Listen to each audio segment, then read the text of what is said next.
दोस्तों टाटा पावर की बात करें स्टॉक में हमने कल पॉजिटिव क्लोजिंग देखी है जबकि बाजार में गिरावट का माहौल बना हुआ था। यहाँ पे आप देख सकते हो कि टाटा पावर का स्टॉक में आने वाले समय में एक बहुत ही ज़बरदस्त तेज़ी की संभावना बन सकती है। आपने देखा होगा कि कोविड काल में स्टॉक बहुत नीचे था और फिर वहाँ से ज़बरदस्त तेज़ी से दौड़ा था। साल भर में ही लोगों को इसने मालामाल किया था।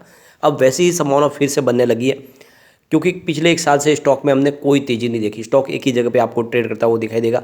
काफ़ी लोग हैं जो मायूस हो गए, जिसने भी टाटा पावर में इन्वेस्टमेंट किया उनको लगता है कि क्या स्टॉक बढ़ेगा कि नहीं बढ़ेगा, लेकिन अब सिचुएशन चेंज होने वाली है। जल्दी यहाँ पे ज़बरदस्त तेज़ी का दौर आ सकता है। इसके पीछे भी बहुत सारी वजह जिसको इस वीडियो के माध्यम से डिस्कस करेंगे। यहाँ पर अगर आप देखें तो दो बड़ी अपडेट निकल के आ रही है जिनको हम एक एक करके डिस्कस करने वाले और जानने की कोशिश करेंगे क्या इस गिरावट का हमें फ़ायदा उठाना चाहिए, क्योंकि आप देख सकते हो कि बाजार में थोड़ा सा करेक्शन का मोड चल रहा है और स्टॉक भी काफ़ी नीचे है क्योंकि ये 300 की हाई बना के फिलहाल 200 के आसपास मिल रहा है। तो क्या दाव लगाना चाहिए और आने वाले समय क्या इसके टारगेट रह सकते हैं, इन सारी बातों को समझेंगे इस वीडियो के माध्यम से। सबसे पहले अगर हम बाजार की बात करें तो कल 60,840 पर BSE सेंसेक्स हमें क्लोजिंग देता हुआ दिखाई दिया, जहाँ पे हमने 293 पॉइंट की गिरावट देखी, 0.48% की, लगभग आधा % की गिरावट। अब इस गिरावट के पीछे वजह थी एफआई की तरफ से बिकवाली और फ्राइडे को एफआई ने जम के बाजार में बिकवाली की है। करीब देख सकते हैं कि 2800 करोड़ का उन्होंने माल बेचा है और ये बड़ी अमाउंट है और इसी वजह से थोड़ा सा हमें माहौल बिगड़ता हुआ दिखाई दिया। लेकिन सामने करीब 2200 करोड़ की खरीदारी भी की गई है डीआई की तरफ से और उन्होंने बाजार को संभाला है। अब यहाँ पे अगर हम टाटा पावर की बात करें तो स्टॉक की क्लोजिंग हमने 208 पर देखी है, यानी 1.04% की तेज़ी। तो आप ये देख ही सकते हो कि इंट्राडे में हाई 210 का भी बना और प्रीवियस क्लोज इसका जो था वो 205 का था। तो इस हिसाब से एक ही दिन में 5 रुपये का मूवमेंट था। फिर ऊपर के लेवल से थोड़ी सी प्रॉफिट बुकिंग आई, स्टॉक थोड़ा नीचे आया, लेकिन ओवरऑल यहाँ पे अब करंट आने लगा है। आपको ये पता होगा 8 मई 2020 को कोविड काल में ये 28 के आसपास स्टॉक आ चुका था और वहाँ से जो दौड़ा, रॉकेट की गति से दौड़ा, इसने लोगों को रातों रात अमीर बनाया है क्योंकि ये साल भर के अंदर ही 300 तक चला गया। बहुत ही ज़बरदस्त रिटर्न दिया और आप ये देखते होंगे कि मैंने आपको लगातार सजेस्ट किया था जब इसकी प्राइस 100 रुपीज़ से भी नीचे थी और ये 300 के आसपास जाके आया। 298 का इसने हाई बनाया था, ज़बरदस्त रिटर्न दिया। लेकिन अब आप देख सकते हो कि उसके बाद जो गिरावट का दौर शुरू हुआ तो स्टॉक काफ़ी नीचे आया और इस रेट के आसपास तो काफ़ी समय से है, लेकिन अब इसमें एक्टिविटी बढ़ने लगी है। आप देखें तो पिछले एक साल के हिसाब से स्टॉक में हमें 5% की गिरावट देखने को मिल रही है। 220 के आसपास स्टॉक था दिसंबर 2021 में। 6 मंथ के हिसाब से स्टॉक में 2.87% की तेज़ी है, यानी 202 के आसपास था। और अगर हम 1 मंथ की बात करें तो 7% की गिरावट है, 224 के आसपास स्टॉक था। और यहाँ पे अगर हम इसकी 5 डेज़ की बात करें तो 4.39% की तेज़ी देखने को मिल रही है। 199 तक चला गया था स्टॉक, 200 से भी नीचे गया था, लेकिन वहाँ से फिर से स्टॉक ने बाउंस बैक दिया और अब यहाँ से एक फिर से तेज़ी का दौर शुरू हो सकता है आराम से। यहाँ पे एक बड़ी अपडेट निकल के आ रही है। टाटा पावर का कारोबार लगातार बढ़ रहा है, उनकी ऑर्डर बुक बहुत मजबूत है और लगातार हम देख रहे हैं कि बिजनेस टाइप भी हो रहे हैं। ऐसे में उनको फंड की जरूरत थी तो उन्होंने 1000 करोड़ रुपीज़ के नॉन कन्वर्टेबल डिबेंचर बॉन्ड के माध्यम से फंड रेजिंग की यहाँ पे प्लानिंग की है, जिसमें आप देख सकते हो कि 500 करोड़ रुपीज़ के जो इनके नॉन कन्वर्टेबल डिबेंचर बॉन्ड है वो 8 जनवरी 2030 को मैच्योर होंगे और इसके अलावा 500 करोड़ के जो दूसरे जो कन्वर्टेबल डिबेंचर बॉन्ड है वो 29 दिसंबर 2032 को मैच्योर होंगे। तो ये आप समझ सकते हो कि इन्होंने इस कन्वर्टेबल डिबेंचर बॉन्ड के माध्यम से एक बड़ी रकम यहाँ पे लाई है और जिसके माध्यम से इनके कारोबार में आगे वृद्धि हो सकती है। लगातार आप देखें तो बिजनेस जिस हिसाब से बढ़ रहा है, फंड की काफ़ी ज़्यादा जरूरत है। इससे पहले भी अगर आप देखें तो ब्लैक रॉक और मुबादला की तरफ से इनको एक बड़ा इन्वेस्टमेंट दिया गया था। तो ये आप समझ ही सकते हो कि जिस तरह से ग्रीन एनर्जी में कारोबार बढ़ रहा है, ऐसे में इनको फंड की ज़रूरत है। यहाँ पे एक बड़ी अपडेट और है, टाटा पावर की जो सब्सिडरी कंपनी है टाटा पावर रिन्यूएबल एनर्जी, उनको दिल्ली टाटा पावर की तरफ से एक बड़ा ऑर्डर मिला है। तो ये जो ऑर्डर है ये आप देख सकते हो कि एक डिस्ट्रीब्यूशन सेटिंग करना है 255 मेगावाट का हाइब्रिड, जिसमें विंड और सोलर प्रोजेक्ट होगा। ये कर्नाटक में सेट किया जाएगा और ये आप देख सकते हो ये टाटा पावर दिल्ली का प्रोजेक्ट है और इसका जो कामकाज है ये सारा का सारा ऑर्डर दिया गया है टाटा पावर रिन्यूएबल एनर्जी को। तो दोनों ही कंपनी टाटा ग्रुप की ही है और टाटा पावर की ये सब्सिडरी कंपनियां हैं और इनको ये बड़ा ऑर्डर मिला है।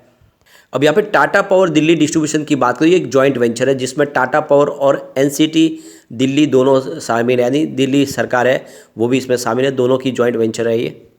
तो इस प्रोजेक्ट को 24 मंथ्स में पूरा करना है, यानी 2 साल का टाइम पीरियड है, उसमें ये प्रोजेक्ट पूरा करके देना है।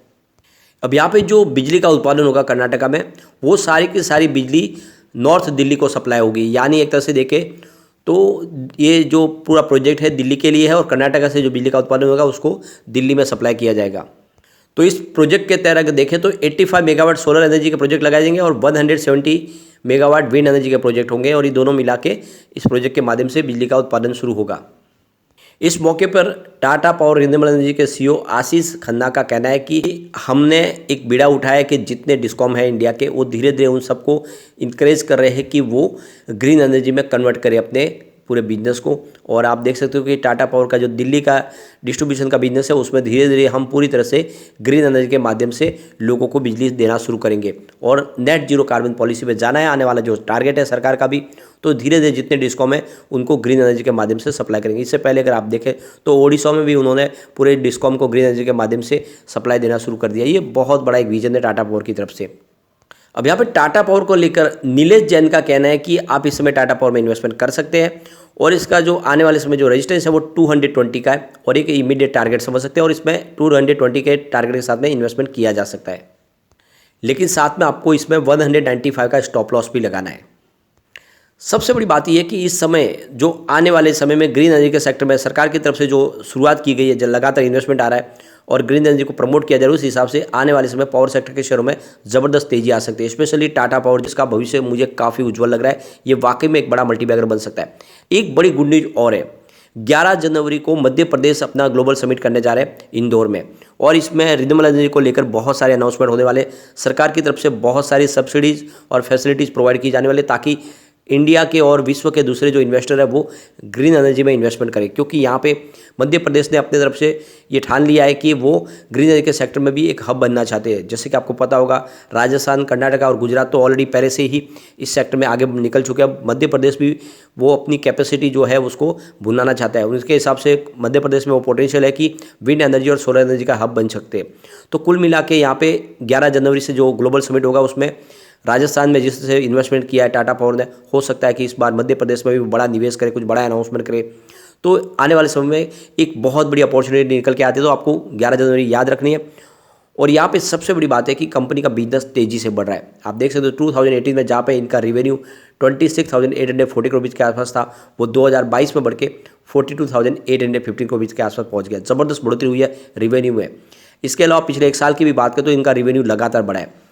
सितंबर 2021 में जहाँ पे 9,810 करोड़ का रेवेन्यू था, वो सितंबर 2022 में बढ़ के 14,031 करोड़ तक पहुँच गया। शानदार बढ़ोतरी हुई है। इसके अलावा प्रॉफिट में बड़ा उछाल है। सितंबर 2021 में जहाँ पे 422 करोड़ का इनका प्रॉफिट था, वो सितंबर 2022 में बढ़ के 890 करोड़ तक पहुँच गया। एक साल में ही दुगुना हो गया प्रॉफिट। तो ऐसे में ये स्टॉक तो बिल्कुल रॉकेट बनेगा ही बनेगा। भले ही इस समय थोड़ा सा आप देखें तो स्टॉक एक तरह से साइलेंट मोड में चला गया है, लेकिन जल्द ही इसके अंदर एक एक्टिविटी शुरू होगी, इसमें वॉल्यूम में बढ़ोतरी होगी और ये स्टॉक डेफिनेटली दौड़ेगा और वैसा ही रिटर्न देगा जैसा इसने कोविड काल में दिया था, लोगों को मालामाल किया था। कंपनी मजबूत है, टाटा ग्रुप का साथ है, तो डरने की कोई बात नहीं। इसमें इन्वेस्टमेंट कीजिए, सिर्फ 5 साल के स्टॉक को होल्ड कर लीजिए। ये आराम से 1000 से 1500 तक जाता हुआ आपको दिखाई दे सकता है।